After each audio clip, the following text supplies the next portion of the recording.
Hare Krishna, Krishna Krishna, Hare Rama, Rama Rama, Hare Krishna, Krishna Krishna, Hare Rama, Rama Rama, Hare Krishna, Krishna Krishna. Hare Rama, Rama Rama, Hare Krishna, Krishna Krishna. Hare Rama, Rama Rama, Hare Krishna, Krishna Krishna. Hare Rama, Rama Rama, Hare Krishna, Krishna Krishna. Hare Rama, Rama Rama, Hare. So, allergies complicating an existing condition that's usually manageable, but with all the leaves falling from the trees, they make this leaf mold, and I'm allergic to it, so just giving the eye a little rest here. Hare Krishna, Hare Krishna. My perspective is a little different today. It's kind of one-sided. Hare Krishna, Krishna Krishna. Hare Rama, Rama Rama, Hare Krishna, Krishna Krishna. Hare Rama, Rama Rama, Hare Krishna, Krishna Krishna. Hare Rama, Rama Rama, Hare Krishna, Krishna Krishna. Hare Rama, Rama Rama, Hare Krishna, Krishna Krishna. Hare Rama, Rama Rama, Hare Krishna, Krishna Krishna. Hare Rama, Rama Rama, Hare. Harinama, Eva Kevalam, Kalona Steva. God here on your tongue. In this age of Kali, this age of quarrel, hypocrisy, darkness,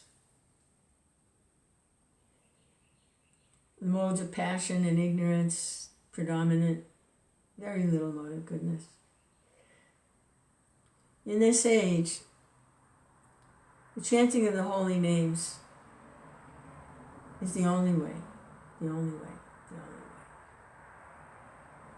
Harinama, Eva Kevalam, Kalona Steva, God here on your tongue. So I was looking at that, and we try to understand about God, about Krishna. We hear about Krishna and what our situation is here in the material world, subjected to birth, death, old age, and disease, from self-realized souls who are actually Krishna conscious. So we hear about it, we try to understand, we paint pictures,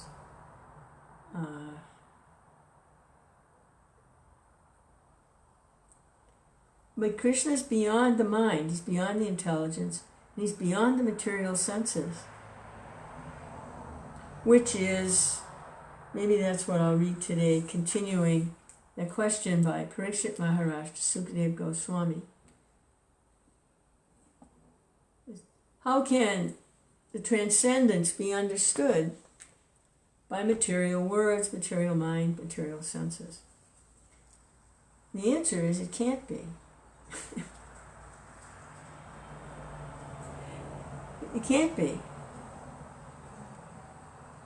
Hare Krishna can't be understood that way. He can be understood by engaging in devotional service. That's how Krishna is revealed. And Prahlad Maharaj, great devotee of the Lord, he recommends 9 types of devotional service. First most is hearing, and then chanting. And then we come into contact with Krishna, Krishna is no longer over there somewhere. Krishna, like Bhaktivedanta Prabhupada would say, you're chanting Hare Krishna, Krishna is dancing on your tongue. Hare Krishna, Krishna Krishna, Hare Hare, Hare Rama, Rama Rama, Hare Hare, Hare Krishna, Krishna Krishna, Hare Hare, Hare. Chanting brings us into direct contact with Krishna. Pure chanting. There are offenses to be avoided. But even if there are offenses, keep chanting anyway. It's like there's a disease of the liver, jaundice, and one of the symptoms of the disease is that sweet things taste bitter. Sweets don't taste sweet. Sugar doesn't taste sweet, it tastes bitter. So,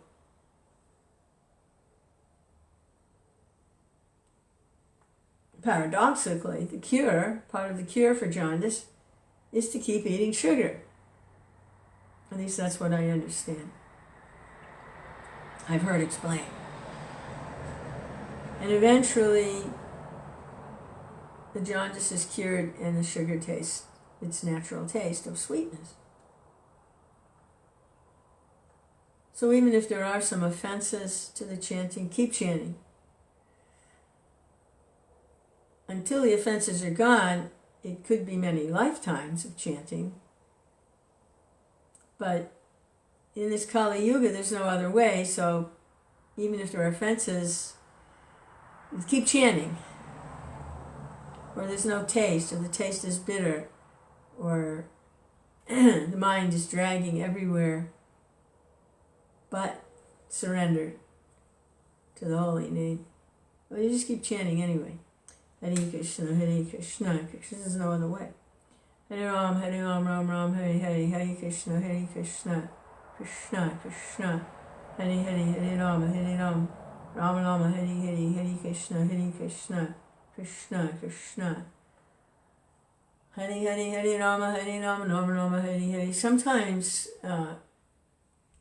devotees, they want to know, what's my relationship with Krishna in the spiritual world? You know, am I a cow? Am I a peacock? Am I a cowherd boy? Am I one of Krishna's parents? Am I a gopi? You know, what's my relationship with Krishna? That's the kind of thing that cannot be actually understood just by the mind or the intelligence. That is revealed in the chanting because you're in contact with Krishna. It's one of the devotional practices, chanting and hearing Hare Krishna. And you're in direct contact with Krishna when you're chanting. And it's revealed. No extra trying to understand or what, you know, or even trying to like see Krishna. Don't try to see Krishna. Act in such a way that Krishna will see you.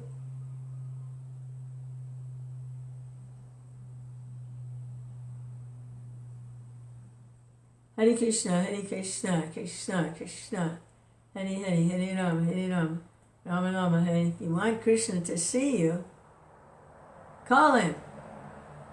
Hare Krishna, associate with him in his holy name. Hare Ram, Ram Ram, Hare Hare.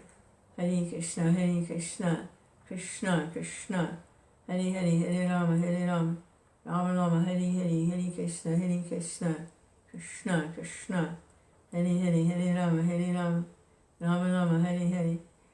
As a pharmacist, Bhaktivedanta Swami had he had a laboratory and he was producing different types of ointments and tinctures and medicines. And there's a poster showing one of them that it cures everything. It's a cure-all. It's like, so he was selling this cure-all in a bottle. But actually, A.C. Bhaktivedanta Swami Prabhupada does have a cure-all, and that's the pure devotion of chanting of Hare Krishna. That's the actual cure-all. Hare Krishna, and that he's not selling. He's giving away freely. Hare Rama, Ram Ram, Hare Hare. Hare Krishna, Krishna Krishna. Hare Hare, Rama. And he lives, although his body, he left, old body, in 1977. He lives in his books. Vaishnavas live. Vaishnavas don't die, they live. To spread the holy name around. They live in sound. Hare Krishna, Krishna Krishna, Hare Hare, Hare Rama, Rama Rama, Hare Hare, Hare Krishna, Krishna Krishna, Hare Hare, Hare Rama, Rama Rama, Hare Hare, Hare Krishna, Krishna Krishna. And in the hearts of his followers. Hare Krishna, Krishna, Hare Hare, Hare Rama, Rama Rama, Hare Hare. I was wondering, I remember hearing that if the disciple has some problem and they don't actually make it home, and it said the spiritual master comes back to get them. So I was wondering about that.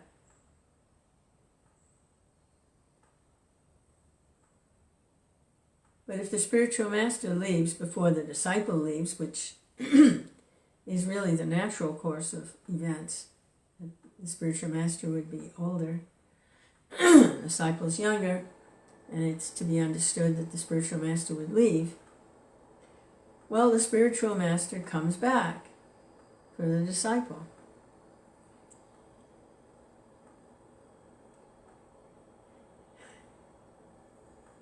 Hare Krishna, Krishna Krishna. He's within the heart. Hare Krishna, Krishna Krishna, Hare Hare.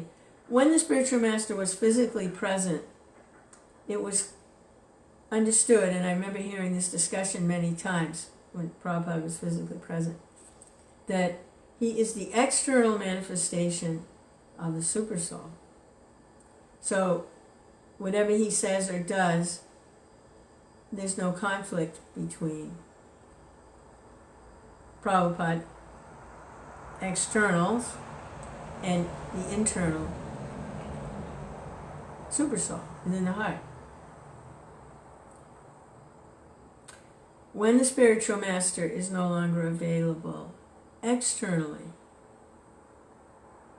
then he's available internally. Hare Krishna, Krishna Krishna, Hare Hare, Hare Rama, Rama Rama, Hare Hare, Hare Krishna, Krishna Krishna, Hare Hare, Hare Rama, Rama Rama, Hare Hare, Hare Krishna. That's his job. That's his job, is to connect the disciple with Krishna. And the spiritual master, the pure devotee, is always with Krishna. So when the spiritual master disappears, the great acharya, the great pure devotee disappears, then the disciples are forced to find him within the heart. Hare Krishna, Krishna Krishna, Hare Hare, Hare Rama, Rama Rama, Hare Hare. And they can accept whatever is favorable for helping them to do that. And it might be different for each one. Hare Krishna, Krishna Krishna, Hare Hare, Hare Rama, Rama Rama, Hare Hare, Hare Krishna, Krishna Krishna, Hare Hare, Hare Rama. At least that's some things I was thinking about. Hare Krishna, Krishna Krishna, Hari Hari Hari Rama Rama Rama Hari Hari Hari Krishna Krishna Krishna Hari Hari Hari Rama Rama Rama Hari Hari Hari Krishna Krishna Krishna Hari Hari Hari Rama Rama Rama Hari Hari Hari Krishna Krishna Krishna Hari Hari Hari Rama Rama Rama Hari Hari Hari Krishna Krishna Krishna Hari Hari Hari Rama Rama Rama Hari Hari Hari Krishna Krishna Krishna Hari Hari Hari Rama Rama Rama Hari Hari. He said the chanting is exactly like a child crying for the mother.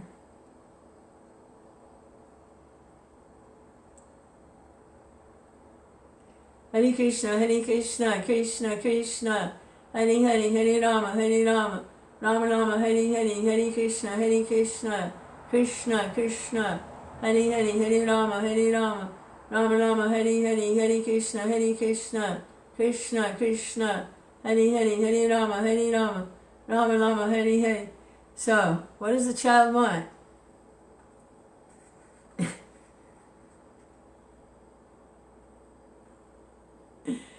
Hare Krishna.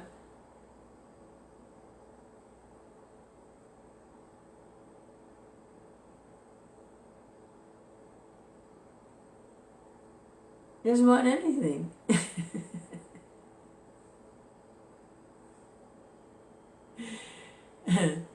Because if the child has the mother, they have everything. They don't have to ask for anything separately. And then whatever the mother, decides is for the child's welfare or benefit, then that's fine. Krishna. Hare Krishna Krishna Krishna Hare Hare Hare Rama Rama Rama Hare Hare Krishna Krishna Krishna Hare Hare Hare Rama Rama Rama Hare Hare Krishna Krishna Krishna Hare Hare Hare Rama Rama Rama Hare Hare Krishna Krishna Krishna Hare Hare Hare Rama Rama Rama Hare Hare. And the pure devotee, they pray, I didn't want anything. I just want to always remember you. I just want to be in touch with you, because then I have everything. I don't need anything else. If I have you, I have everything. Krishna, my life is in your care. Hare Krishna, Hare, whatever you decide.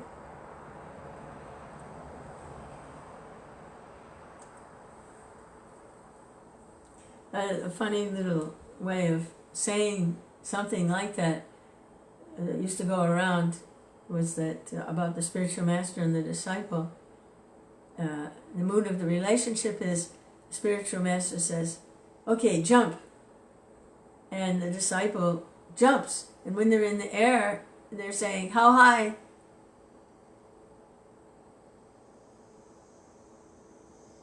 The spiritual master says, jump.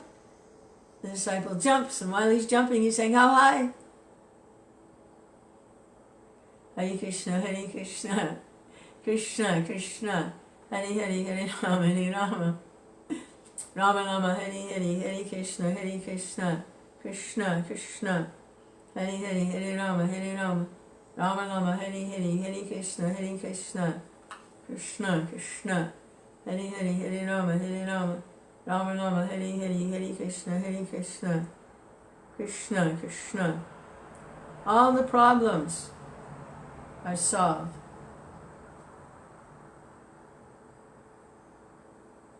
All the problems. What to speak of political or social or economic problems? What about the real problems? The big ones like birth and death, old age, disease. What about those? They're all solved by chanting.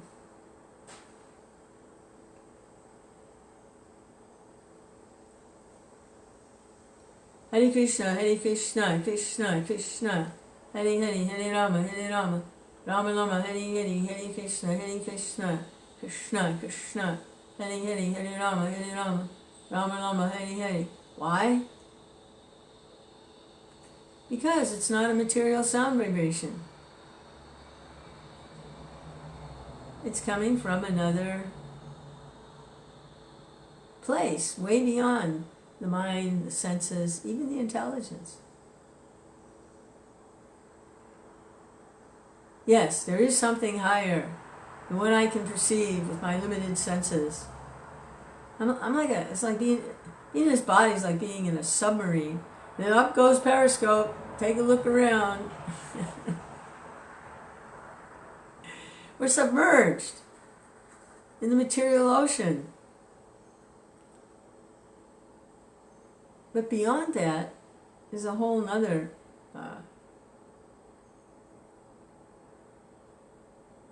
atmosphere. Hare Krishna, Krishna, Krishna.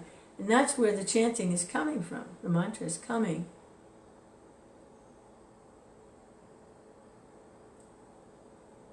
From that place beyond the temporary material world. Hare Krishna, Hare, direct touch. It's a direct line. It's a hotline. Hare Krishna, it's like if you had a phone that you could Hare Krishna, Krishna Krishna, Hare Hare, Hare Rama, Rama Rama, Hare Hare, Hare Krishna, Krishna Krishna, Hare Hare, Hare Rama, Rama Rama, Hare Hare, Hare Krishna, Krishna Krishna, Hare Hare, Hare Rama, Rama Rama, Hare Hare. And you were telling the party on the other end of the telephone line that you love them, that you miss them.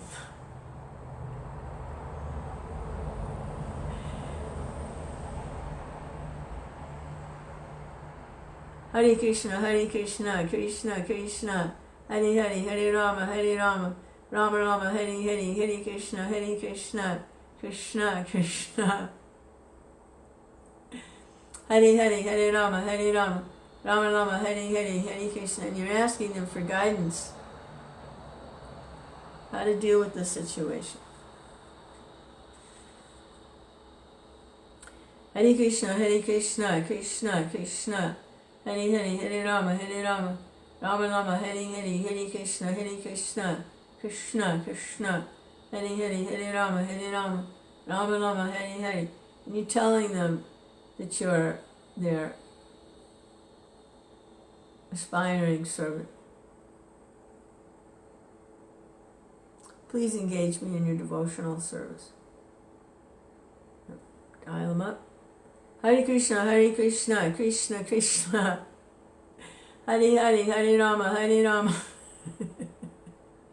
Rama Rama, Hare Hare, Hare Krishna, Krishna Krishna, Hare Hare, Hare Rama, Rama Rama, Hare Hare, Hare Krishna, Krishna Krishna, Hare Hare, Hare Rama, Rama Rama, Hare Hare, Hare Krishna, Krishna Krishna, Hare Hare, Hare Rama, Rama Rama, Hare Hare, Hare Krishna, Krishna Krishna, Hare Hare, Hare Rama, Rama Rama, Hare Hare, Hare Krishna, Krishna Krishna, Hare Hare, Hare Rama, Rama Rama, Hare Hare, Hare Krishna, Krishna Krishna, Hare Hare, Hare Rama, Rama Rama, Hare Hare, Hare Krishna, Krishna Krishna, Hare Hare, Hare Rama, Rama Rama, Hare Hare. The time of death. And they say, do you have any last wishes? Yes. Hare Krishna, Krishna Krishna, Hare Hare, Hare Rama, Rama Rama, Hare Hare.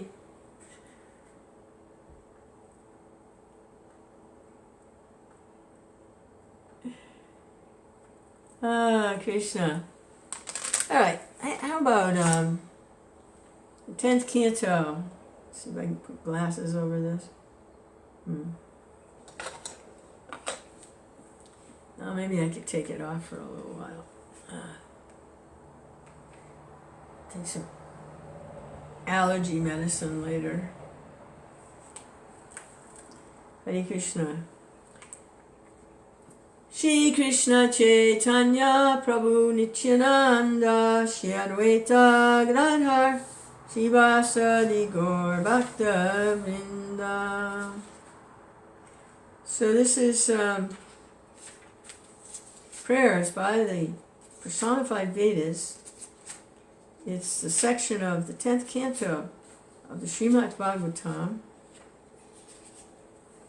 And it's a summary study of that chapter 86 in this printing.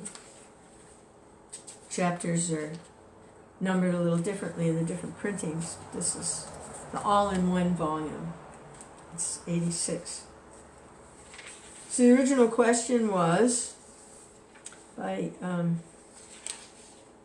Sukadeva Goswami, to Sukadeva Goswami by Parikshit. How can you understand that which is beyond the material mind and senses, using the material mind and senses? And then the discussion went from there to, and how do you know if what's beyond the material mind, senses, and intelligence, how do you know if it has form, activities, or if it's just no form, and just energy, no form? How do you know? So they're discussing, and they're quoting other conversations that took place at other times and other places, even on other planets. And this is an extremely long chapter. And we are not very far into it. So last time we were reading from here, there was a discussion of Annamaya, Pranamaya, Manamaya, Vijnanamaya, and Anandamaya, the different levels of consciousness. Let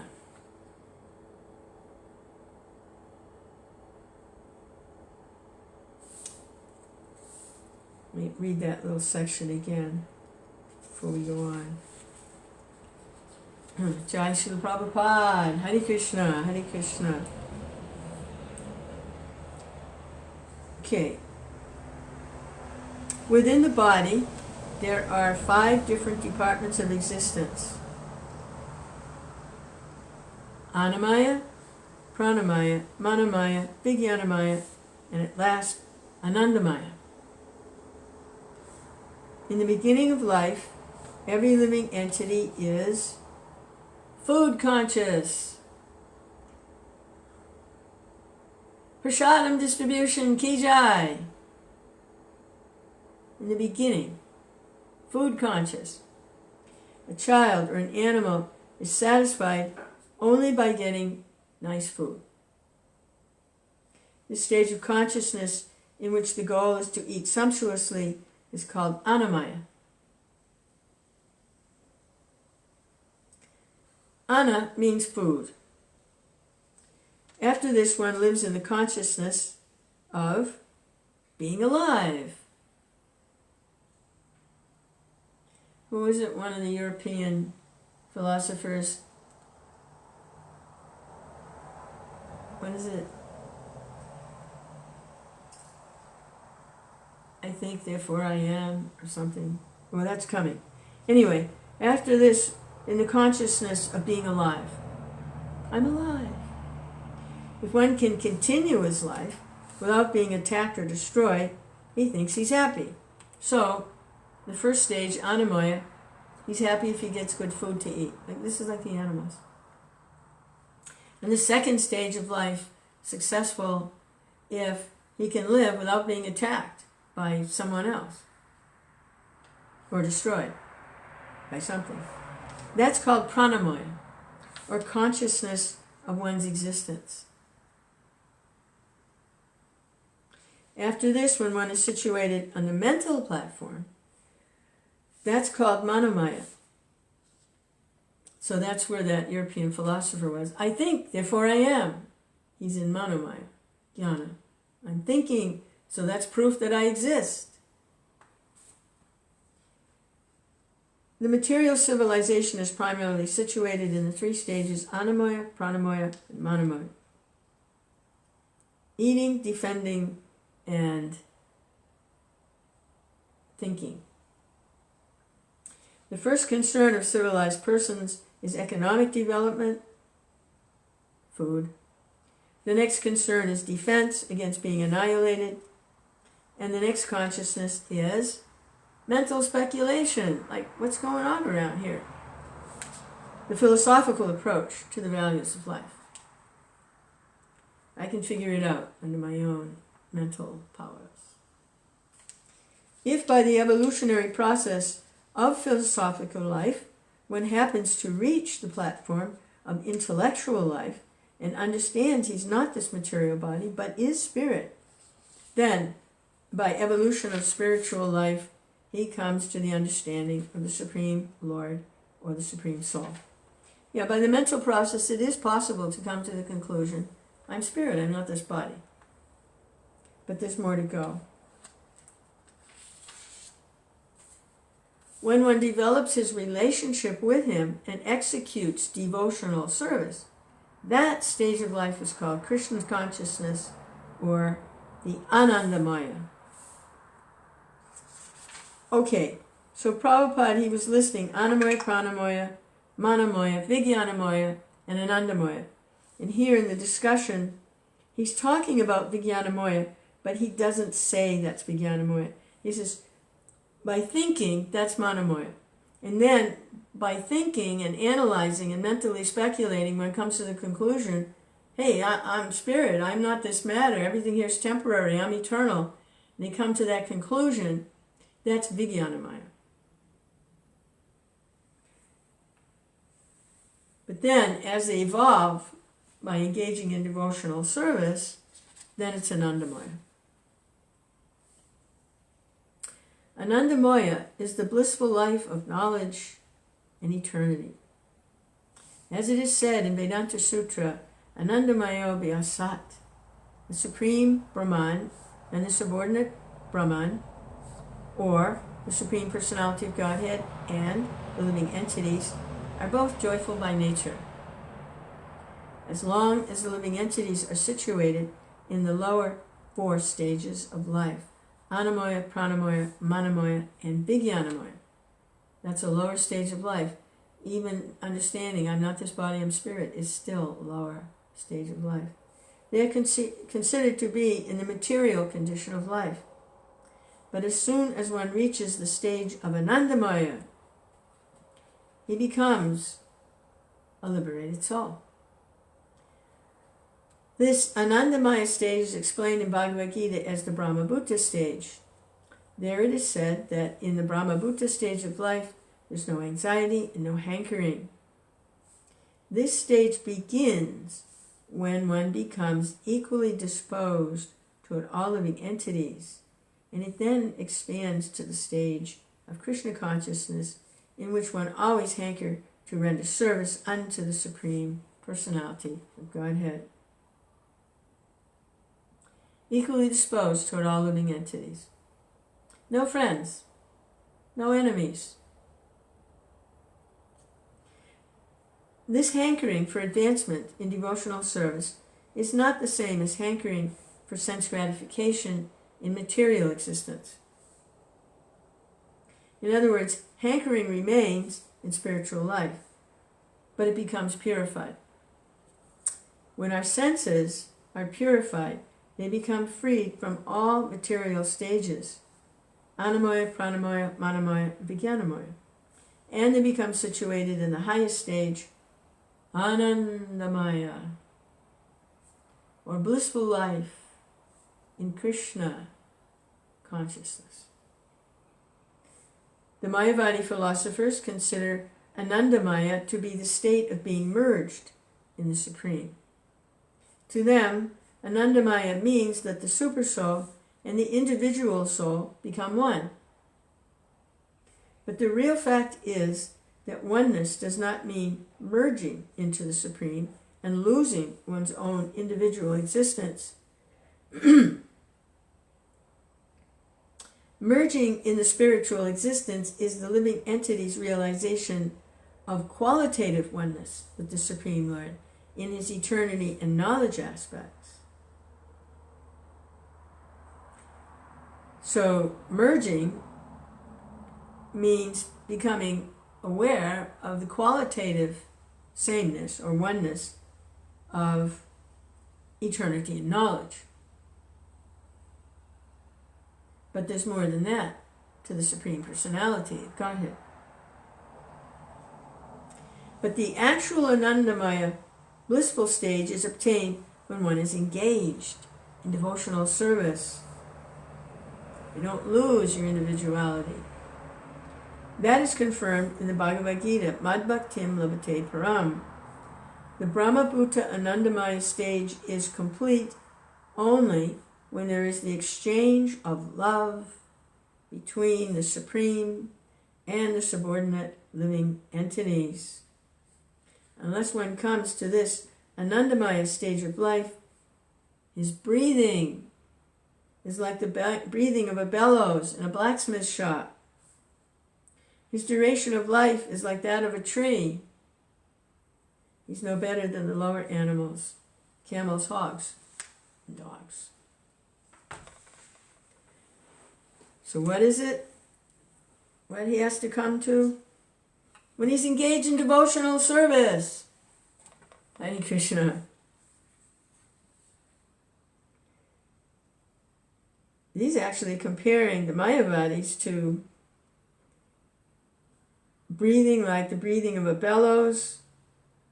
Their duration of life is like a tree, and they're no better than lower animals like camels, hogs, and dogs, even though they've realized. That's pretty heavy. Undoubtedly, the eternal living entity cannot be annihilated at any point. But the lower species of life exist in miserable conditions, whereas one who is engaged in devotional service of the Supreme Lord is situated in the pleasurable or Anandamaya status of life. The different stages described above are all in relationship with the Supreme Personality, Godhead. Although in all circumstances there exist both the Supreme Personality of Godhead and the living entities, the difference is that the Supreme Personality of Godhead always exists in the Anandamaya stage, whereas the subordinate living entities, because of their minute position as fragmental portions of the Supreme Lord, are prone to fall to other stages of life. So the Supreme Personality of Godhead is always in Anandamaya stage, the devotional atmosphere. But the living entities, because they're so small, they can fall back down through Vijnanamaya, Manamaya, Pranamaya, and Anamaya. Although in all the stages both the Supreme Lord and the living entity exist, the Supreme Personality of Godhead is always transcendental to our conception of life. Whether we are in bondage or in liberation, the whole cosmic manifestation becomes possible by the grace of the Supreme Lord. It exists by the grace of the Supreme Lord, and when it is annihilated, it merges into the existence of the Supreme Lord. As such, the Supreme Lord is the supreme existence, the cause of all causes. Therefore, the conclusion is that without development of Krishna consciousness, one's life is simply a waste of time.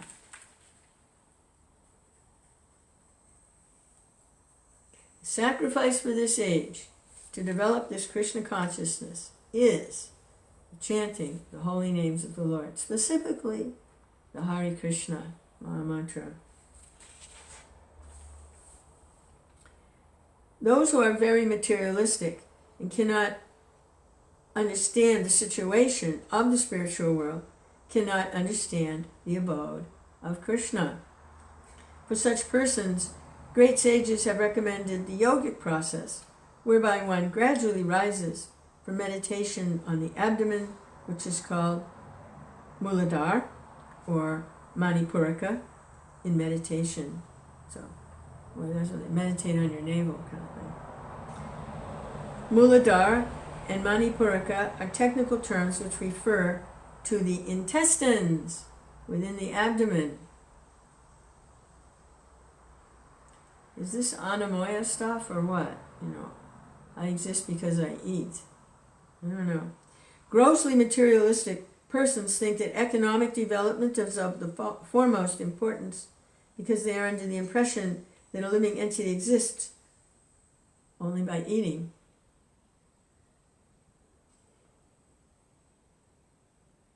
Such grossly materialistic persons forget that although we may eat as much as we like, if the food is not digested, it produces the troubles of indigestion and acidity. Therefore, in itself, eating is not the cause of the vital energy of life. For digestion of eatables, we have to take shelter of another superior energy, which is mentioned in Bhagavad Gita as Vaishvanara.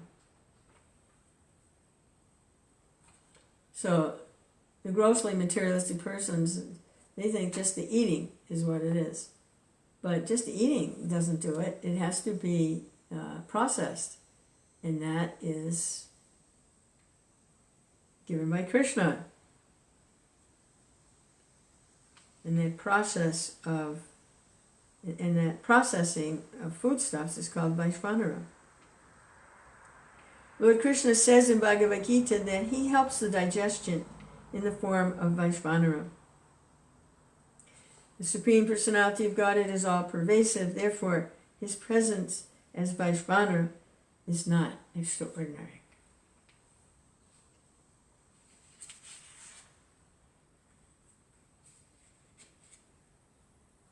Yeah, it's interesting. Several years ago, I was having some problems digesting. I'd been to India and picked up some living entities that were living. And it's pretty common that happens. Because you're exposed to an atmosphere full of living entities that you never had encountered before, and your body doesn't have much immunity or resistance to them. So they get in very easily, especially in digestion, and they cause a lot of problems. So there was one devotee, she was from Nepal, and she was trying to help me, and she wanted to offer a ghee lamp to my abdomen. So I understand now what she was doing. She understood that Krishna is present there.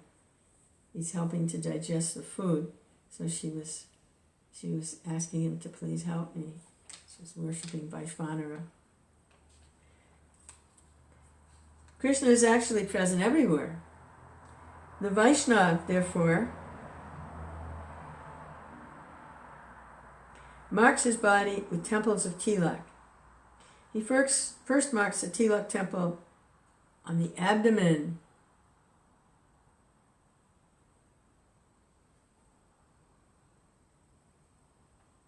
Then on the chest, then between the collarbones, on the forehead. Gradually marks the top of the head, the Brahmarandra. The 13 temples of Tilak marked on the body of a Vaishnava are known as follows. On the forehead is the temple of Lord Keshava. On the belly is the temple of Lord Narayan. On the chest is the temple of Lord Madhava. On the throat, between the two collarbones, is the temple of Lord Govinda. On the right side of the waist is the temple of Lord Vishnu. On the right arm is the temple of Lord Madhusudana. And on the right side of the collarbone is the temple of Lord Trivikram. Similarly, on the left side of the waist is the temple of Lord Vamanadev. On the left arm is the temple of Sridhar. On the left side of the collarbone is the temple of Rishikesh. On the upper back, the temple is called Manava. The lower back is called Damodar. It's backwards because this is a reflection, this camera. On the top of the head, the temple is called Vasudeva. This is the process of meditation on the Lord's situation in the different parts of the body. But for those who are not Vaishnavas, great sages recommend meditation on the bodily concept of life, meditation on the intestines, on the heart, on the throat, on the eyebrows, on the forehead, and then the top of the head. Okay, so those are the chakras. So for the Vaishnava, the meditations are the places where those Tilak markings are. But for those in the bodily concept of life, more yogi types, some of the sages, they do the chakras. The intestines, the heart, the throat, the eyebrows, the forehead, and then the top of the head. Some of the sages in the disciplic succession from the great Saint Aruna meditate on the heart because the supersoul is also staying within the heart, along with the living entity. This is confirmed in Bhagavad Gita, 15th chapter, wherein the Lord states, I am situated in everyone's heart. Hare Krishna! For the Vaishnava, the protection of the body for the service of the Lord is part of devotional service. That's marking the different parts for protections for service. But those who are gross materialists accept the body as the self. They worship the body by the yogic process of meditation on different bodily parts such as Manipuraka, Dahara, Hridaya, gradually rising to Brahmarandra on the top of the head. I always wondered, how does that correlate, the chakras? How does that fit in to Krishna consciousness? And Prabhupada's explaining it here. The first-class yogi who has attained perfection in the practice of the yoga system ultimately passes through the Brahmarandra to any of the planets in either the material or spiritual worlds. How a yogi can transfer himself to another planet is very vividly described in the second canto of Srimad Bhagavatam. Woo. I was just wondering how devotees, how do they leave the body? I remember hearing somewhere that if someone's going to a higher planet, they exit through the mouth. So now, the men, they're practicing Krishna consciousness. The Sika is right on the Brahmarandra, and it said that's how to pull them out.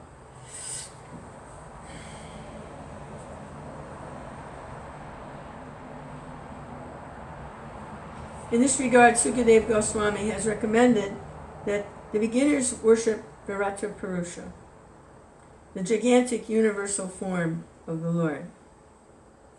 One who cannot believe that the Lord can be worshipped with equal success in the deity or archer form,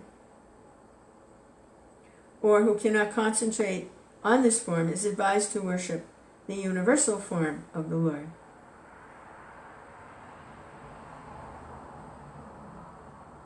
The lower part of the universe is considered the feet and legs of the Lord's universal form. The middle part of the universe is considered the navel or abdomen of the Lord. The upper planetary systems, such as Janaloka, Maharloka, are the heart of the Lord. And the topmost planetary system, Brahmaloka, is considered the top of the Lord's head. There are different processes recommended by great sages according to the position of the worshipper, but the ultimate aim of all meditational and yogic processes is to go back home, back to Godhead. As stated in Bhagavad Gita anyone who reaches the highest planet, the abode of Krishna, or even the Vaikuntha planets, never has to come down again to this material, miserable material condition of life. The Vedic recommendation, therefore, is that one make the lotus feet of Vishnu the target of all one's efforts. Tad Vishnu Paramam Param. Vishnu Loka, or the Vishnu planets, are situated above all material planets. These Vaikuntha planets are known as Sanatan Dham, and they're eternal. They're never annihilated, not even by the annihilation of this material world. The conclusion is that if a human being does not fulfill the mission of his life by worshiping the Supreme Lord and does not go back to Godhead, then it is to be understood that he has been frustrated in fulfilling the main purpose of life.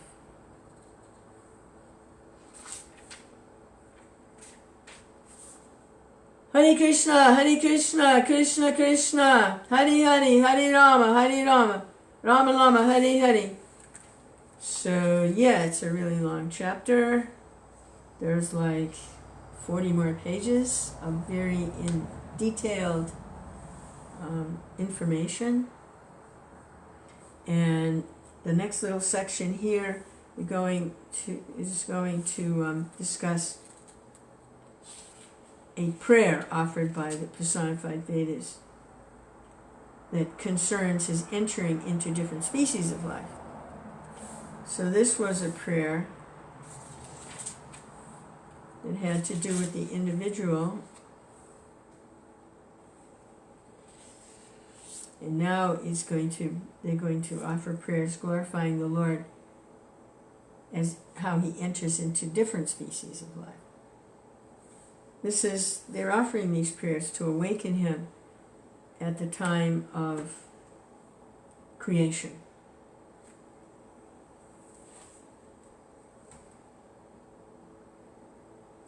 Hare Krishna. Oh boy. Hare Krishna.